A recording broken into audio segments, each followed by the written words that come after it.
I knew the moment the officer at the door said, "Your name isn't on the list." My father was only a few feet away, smirking as if he'd been waiting for this. "She's not even invited," he muttered to a colleague, loud enough for me to hear. That sting wasn't new. It was the same wound I'd carried my whole life. The forgotten child, the edited-out face, the daughter who never measured up. My name is Rebecca Hayes. And that night, at the Navy Ball, where my family tried to erase me for good, I decided I would walk in wearing the truth on my shoulders. Truth they could never silence again.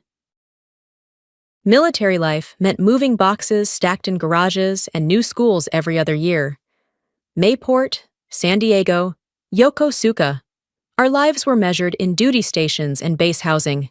Through it all, my father carried himself like the very model of a Navy officer, and he made sure the world saw my brother Michael as the heir to his legacy. When Michael got his academy appointment, the backyard looked like a parade ground. Flags lined the fence, neighbors raised beers, and Dad toasted like victory had already been secured.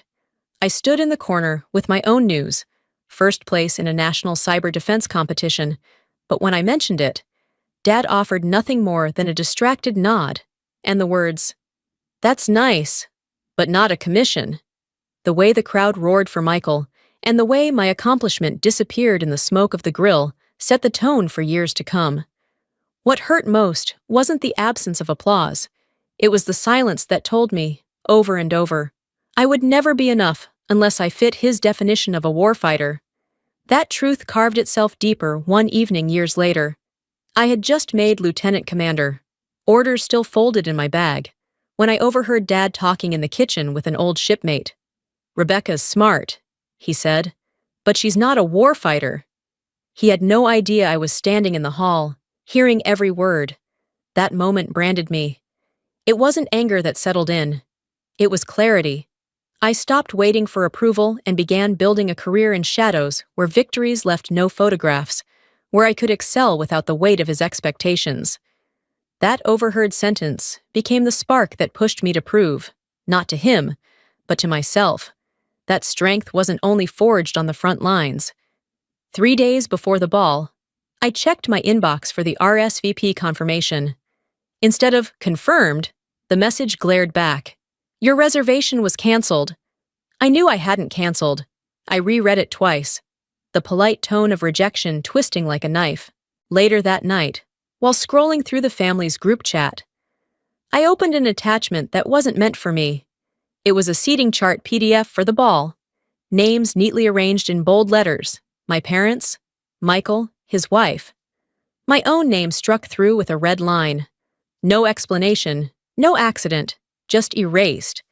That discovery should have been enough to steel me, but the final blow came when I overheard what the program included. They planned to show a tribute video titled The Hayes Legacy. Curious and uneasy, I tracked down an early draft. Frame after frame rolled across the screen. Dad in his command whites, Michael in his academy uniform, family holidays, promotions, parades. But every photo where I once stood had been cropped, trimmed, or faded out entirely. It was as though I had never existed in the story of our family. That wasn't a mistake. It was a deliberate rewrite. They hadn't just excluded me from the seating chart, they had edited me out of the family's history. Sitting in my car with the video replaying on my phone, the chill of betrayal settled deeper than the river wind outside. This wasn't negligence. It was intent. And intent demanded an answer. I settled into a corner of the hotel lounge, the low hum of conversation around me, blending with the faint music seeping from the ballroom. Through the glass wall, I could see rows of uniforms filing in, polished shoes reflecting the chandelier light, ribbons and medals glinting under the chandeliers. The very air seemed to carry a rhythm of order and belonging. One I had been told, again and again, did not include me. As I adjusted my seat, an older man in civilian clothes, but with the unmistakable bearing of someone who had lived his whole life in uniform, stopped in front of me. He pressed something small and heavy into my palm, a challenge coin etched with the insignia of a SEAL reunion. His voice was rough, steady. "Plenty of frogmen here tonight. Hold your head high. Then he moved on before I could answer, leaving me with the cold weight of the coin burning against my skin. From inside the ballroom, the muffled sound of a microphone check carried into the lounge. I caught the master of ceremonies rehearsing lines. All Hayes officers to the front row. My father, my brother. Their names echoed in the roll call. Mine was conspicuously absent. It wasn't an oversight. They had scripted me out as if I'd never worn the uniform at all. The door opened again, and a Master Chief SEAL strode by, his steps crisp and purposeful. For a moment, his eyes locked on mine, steady, measuring. He slowed just enough to let recognition flicker in his gaze. Then, without a word, he continued down the hall. The silence in that pause carried more weight than any greeting. He knew something, or at least suspected. I closed my fingers around the coin until its ridged edges pressed into my palm. For the first time all night, I felt something shift inside me. It wasn't comfort exactly, but a quiet strength, like a signal in the dark that someone, somewhere, might already know the truth. And yet, through the polished glass, I could still hear the laughter, the chatter, the rehearsed lines of a program where I had been erased from the script long before the first guest arrived. The family reception room smelled faintly of wine and polished wood, its walls lined with framed photos of past commanding officers. I hadn't planned to linger there, but the turn of a corner placed me face to face with the two people who had defined the night, my father and my brother. I spoke before either could dismiss me. I came to congratulate you both. I'm not here to compete. My voice was steady, quiet, but it landed like a challenge in the heavy air.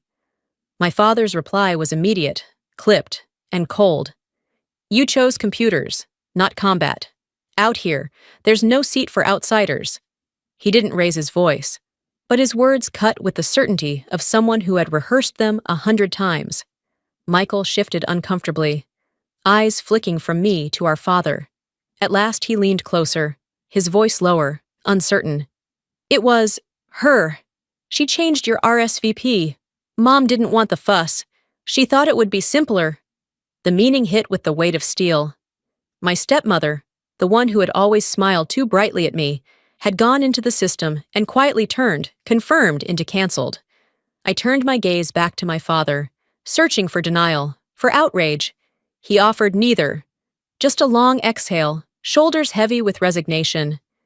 Everything runs smoother when you're not in the picture. The room was quiet after that, the kind of silence that leaves no room for protest. I felt the weight of the coin still in my pocket, the ridges pressing against my thigh, as if reminding me that my truth didn't need to be shouted in this room to be heard. So I walked out without another word. My heart carried the bruise of betrayal, but my mind was already sharpening. I didn't need to argue, didn't need to beg them to recognize me. When the moment came, the Navy itself would speak for me, and it would speak louder than any toast or video tribute ever could. The ballroom band was easing through the overture when the secure phone in my pocket buzzed like a trapped hornet. I slipped through a side door to the terrace, the night air off the Elizabeth cutting sharp. A watch officer came on, voice tight. Admiral, attack sub reporting sonar anomalies offshore. Request immediate guidance. I braced a hand on the rail, eyes on the dark water beyond the hotel lights. Switch sonar array to channel Bravo, I said, each word clipped and clean. Override command Raven, confirm failsafe, then hold pattern until I call release. Aye, ma'am! The line clicked. The hum of the band slid back under the noise of traffic and river wind. A hinge creaked. I turned. In the doorway, a Master Chief SEAL stood half in shadow, reading me the way only someone from that world can. The nickname had not been for public ears. He'd heard it anyway. His face didn't register surprise, only certainty. He gave a single, almost imperceptible nod, as if a long-answered question had finally found a face. I pocketed the phone, pulse steadying. Tonight wasn't just family theater. The truth was already moving through the room, silent and unstoppable. Inside, the lights dimmed and the screen bloomed. The Hayes legacy, applause, then quiet. Footage rolled, commissioning days, change of command ceremonies. Christmases blurred with tinsel and dress whites, frame after frame, and where I remembered standing, the crop lines had cut me cleanly out, a life edited into negative space. From the corner where the seal tables clustered, a murmur rose. "Isn't someone missing?" a voice said, low but carrying. Chairs shifted. A few heads turned, scanning the room rather than the screen. Their eyes found me in the back row. Recognition passed between us like a hand signal. The video ended to polite claps. The MC stepped up, smile fixed. "All Hayes officers, please come forward." I smoothed the line of my collar and felt the weight settle on my shoulders. Solid as truth. The room narrowed to an aisle, and the measured click of my heels on the polished floor. No speeches, no accusations, just motion. I stepped out of the shadows and into the center line, the kind of walk you take when the argument is already over, and you've chosen to let the facts say everything. The master of ceremonies had just raised his voice above the hush of the ballroom. "All Hayes officers," he began. The words rehearsed, polished, meant to crown the family narrative that had erased me from its pages. But before the sentence could land, a command detonated across the hall, deep and unshakable. "Admiral Raven, front row." The Master Chief's voice carried the authority of battlefields, not banquets. Chairs scraped back in unison, a thunder of wood and metal on polished floor. In less than a heartbeat, 300 Navy SEALs were on their feet, a wall of silent recognition rising in perfect formation. Rows parted cleanly, leaving an open corridor from the back of the room straight to the front row. I stepped forward, the click of my heels echoing like a metronome for the years they had tried to cut me out of the picture. Each stride carried the weight of birthdays missed, photographs cropped, and invitations quietly withdrawn. I didn't need to speak. The sound of discipline, the roar of tradition shifting to make space for me, said more than words ever could. My father froze mid-toast, glass suspended, his eyes wide and unblinking. My stepmother's face drained pale, the triumph she had worn all evening collapsing into silence. Michael bowed his head, lips trembling as though words had abandoned him. The aisle widened as the SEALs held their stance, shoulders squared, medals glinting under the chandeliers. Their presence was not politeness, it was testimony. They knew who I was, what I had done, the calls I had made that had carried them home alive. At the front, the MC faltered, his script dissolving in his hands. He swallowed hard, the microphone trembling before his lips. "Ladies and gentlemen," his voice cracked, then steadied with reverence. "Rear Admiral Rebecca Hayes." Applause rolled across the room, scattered at first, then swelling. But it didn't matter. The true moment had already happened. The recognition wasn't in the clapping. It was in the discipline of 300 warriors who had chosen to stand, in the unarguable ritual that rewrote the story right there on the ballroom floor. I sat in the space they had carved open for me, shoulders square beneath the weight of the stars. For the first time in a lifetime of being pushed aside, there was no mistaking it.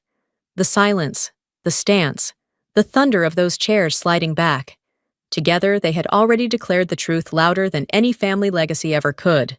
When the program wound down and the crowd began to scatter into clusters of conversation, I rose from my seat and crossed the polished floor. The tension in my chest wasn't anger anymore. It was certainty. My stepmother stood near the front, her pearls catching the light, her smile frozen as though still trying to hold the evening together. I stopped just in front of her. My voice was calm, even almost gentle. "You'll stop rewriting the truth from now on." Her eyes darted down, shoulders tightening, and for the first time all night, the triumph in her posture collapsed. She didn't argue, didn't protest. She only pressed her lips into a thin line, as if silence were the only shield she had left. Before the moment could hang too long, a figure stepped between us. The Master Chief, who had called the room to order earlier, placed something small and heavy into my hand. It was cool against my palm, the etching unmistakable, a challenge coin bearing the words "Raven Tide." His voice was quiet, but carried the weight of men who had seen death and returned. "Our team owes you a life," he said. "Maybe more than one." I closed my fingers around the coin, the ridges pressing deep into my skin. Gratitude wasn't something I expected, but in that instant it became clear. The men who mattered already knew. The room had grown restless, guests beginning to gather coats and glasses, but I walked straight to the podium and stood behind the microphone. The MC glanced at me nervously, uncertain, but I raised a hand. I didn't need his permission. I spoke for less than 90 seconds.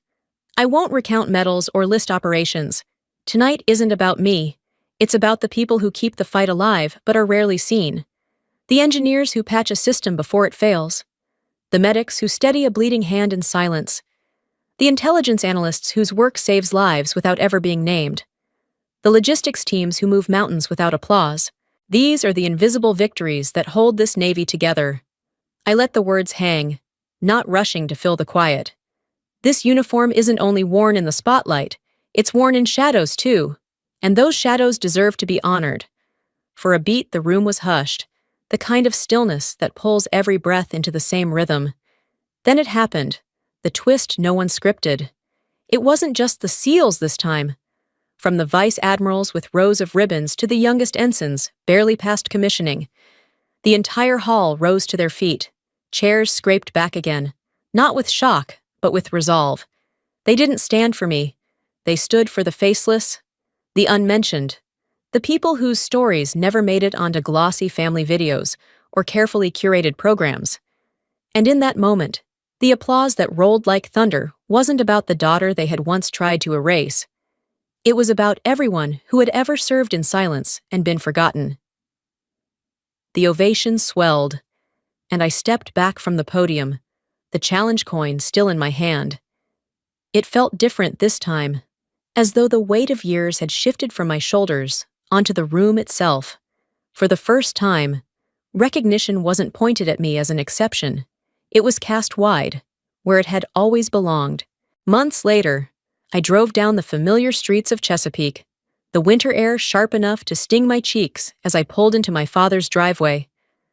The brick house looked unchanged, but I knew something inside had shifted. When I stepped into the living room, the first thing I saw was the display cabinet. The photographs and medals that had once been carefully arranged to highlight only Michael's path now told a different story. My ribboned medal sat in the center shelf, positioned beside Michael's Academy portrait. No empty spaces, no edited frames. It wasn't a grand announcement, but it was undeniable proof. Someone had put me back where I belonged. Dinner carried a different tone that evening. The table that had so often been filled with silence or polite small talk was suddenly alive with questions. My father, who once dismissed everything outside combat, leaned forward and asked with quiet sincerity, "How does it really work? Leading teams spread across oceans?"